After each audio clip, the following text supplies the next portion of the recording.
ជុកថប់ថប់ទ្រង់ស្ទើប្រឹងបើជឿយ៉ាងនេះឲ្យរស់យ៉ាងណា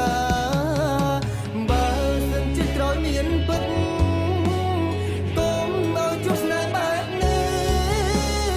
សូមជួបមនុស្សស្មោះគ្មានពីជួបនារីដែលស្មោះស្ម័គ្រលោកស្រី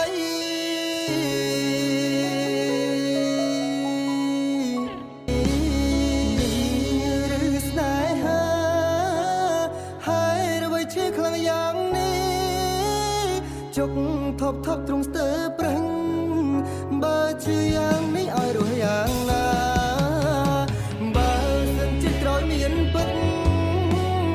កុំឲ្យជួបស្នេហ៍បែបនេះសូមជួបមនុស្សស្មោះគ្មានពី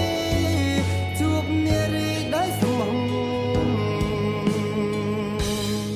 ស្ម័គ្រលោកស្រី